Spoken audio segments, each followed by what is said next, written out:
کب ہوئی، اس پر تھوڑی سی ہم بات کر لیتے ہیں۔ میں نے شروع میں ایک حدیث آپ کو سنائی جو بخاری شریف میں ہے، مسلم شریف میں بھی ہے، کہ حضرت ابو ذر غفاری رضی اللہ تعالیٰ عنہ نے حضور اکرم صلی اللہ علیہ وآلہ وسلم سے سوال کیا کہ یا رسول اللہ ای مسجد وضع فی الارض اولا، سب سے پہلی مسجد زمین میں کون سی بنائی گئی؟ تو حضور اکرم صلی اللہ علیہ وسلم نے فرمایا المسجد الحرام۔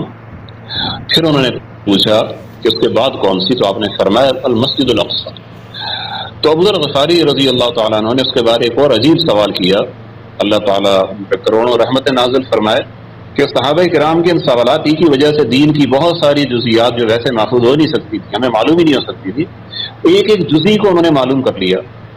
تو اگلا سوال کیا کہ یہ کم کان بینہما، ان دونوں کی تعمیر کے درمیان فرق کتنا تھا، کتنے سال گزرے تھے؟ تو حضور اکرم صلی اللہ علیہ وسلم نے فرمایا 40 سنۃ، 40 سال بیچ میں گزرے تھے۔ اچھا، اب بیت المسجد الحرام کے بارے میں، کعبہ شریف کے بارے میں بھی علماء کا راجح قول یہ ہے کہ اس کی تعمیر سب سے پہلے حضرت آدم علیہ السلام کے زمانے میں ہوئی، اسی زمانے سے یہ پہلا قبلہ ہے۔ تو اس قول کو دیکھتے ہوئے پھر یہ بات بھی سمجھ میں آ جاتی ہے کہ مسجد اقصی کی تعمیر بھی حضرت آدم علیہ السلام نے کی ہے یا ان کے بیٹوں نے، ان کے بیٹوں میں سے کسی نے کی، اس لیے بیچ سے 40 سال کا وقفہ ہے بیچ۔ تو اس زمانے میں یقیناً ہم یہ قیاس کر سکتے ہیں کہ آدم علیہ السلام خود حیات تھے تو انہوں نے خود اس کی تعمیر کی، اور اگر یہ ایک امکان سامنے رکھیں کہ آدم علیہ السلام کی وفات ہو گئی ہوگی تو پھر قریبی زمانے میں ان کے بیٹے تو بہرحال تھے تو انہوں نے تعمیر کی۔ تو بہرحال بیت المقدس کا جو قیام ہے وہ بالکل جب ابتدائے انسانیت ہی سے یہ عبادت گاہ قائم ہو گئی تھی اور یہاں پر اللہ کی عبادت کی جا رہی تھی۔ اگرچہ بعض اقوال سے یہ معلوم بھی ہوتا ہے کہ بیت المقدس کی پہلی تعمیر حضرت ابراہیم علیہ السلام نے کی، اور اسی طرح بعض روایات سے یہ معلوم ہوتا ہے کہ حضرت یعقوب علیہ السلام نے بیت المقدس کو سب سے پہلے تعمیر کیا، اور بعض روایات میں یہ ہے کہ حضرت سلیمان علیہ السلام نے کیا۔ مگر محققین نے ان تمام اقوال کو دیکھ کر جو اس میں تطبیق دی ہے وہ یہ ہے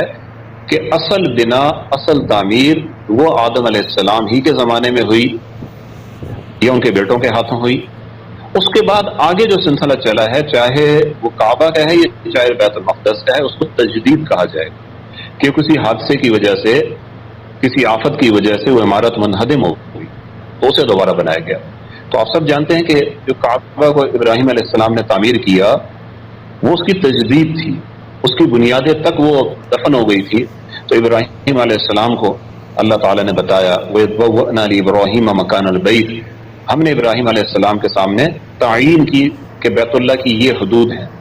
آپ اس کو تعمیر فرمائیں، تو انہوں نے اس کو تعمیر کیا۔ تو اسی طریقے سے اگر ابراہیم علیہ السلام جب فلسطین میں تھے اور زیادہ وقت ان کا فلسطینی میں گزرتا تھا، مکہ مکرمہ تو آنا ان کا بہت تھوڑے وقت کے لیے تھا،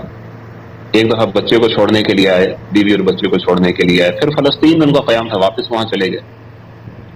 پھر دوبارہ وہ تشریف لائے، اور پھر انہوں نے جب اللہ کی طرف سے یہ حکم آیا کہ بچے کو ذبح کرنا ہے پھر تشریف لائے تھے۔ ایک بار آئے جب اسماعیل علیہ السلام جوان ہو چکے تھے تب ملنے کے لیے آئے، تو کبھی کبھی یہاں تشریف لاتے تھے، اصل قیام تو فلسطین میں تھا۔ تو اگر فلسطین میں بیت المقدس کی تعمیر ابراہیم علیہ السلام کے ہاتھوں ہوئی ہے، جو روایت ہے، اس کو ہم بالکل اس کا انکار ہم نہیں کرتے، نہ کرنا چاہیے، لیکن تطبیق یہی ہوگی کہ اس کی تعمیر نو ابراہیم علیہ السلام نے۔ ہو سکتا ہے کہ بیچ کے زمانے میں جیسے بیت اللہ مدفون ہو گیا تھا، اس کے آثار مٹ گئے تھے، بیت المقدس کے آثار بھی مٹ گئے ہوں، تو آپ نے اس کو دوبارہ تعمیر کی۔ اسی طرح یعقوب علیہ السلام کی جو تعمیر ہے اس کو بھی ہم ایک تعمیر نو یا مرمت کی طرف اس کو ہم محمول کر سکتے ہیں۔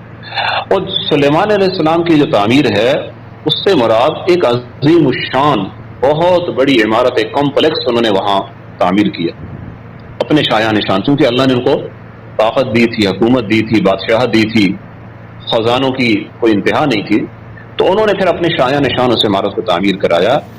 تو یہ بات جو لوگوں میں مشہور ہے کہ سب سے پہلے سلیمان علیہ السلام نے اس کو تعمیر کرایا، یہ بات درست نہیں۔ عام طور پہ اس چیز کو یہودی بیان کرتے ہیں، وہ یہ کہتے ہیں کہ سب سے پہلے یعقوب علیہ السلام نے اس کو تعمیر کیا اور پھر سلیمان علیہ السلام نے اس کو تعمیر کیا، اس لیے اس کو ہیکل سلیمانی کہتے ہیں۔ تو جو میں نے تفصیل آپ کے سامنے بیان کر دی قرآن و حدیث اور مضبوط تاریخی روایات کے حوالے سے، تو اس سے آپ کو اصل پس منظر اور صحیح ان تمام روایات کا محل سمجھ میں آ گیا۔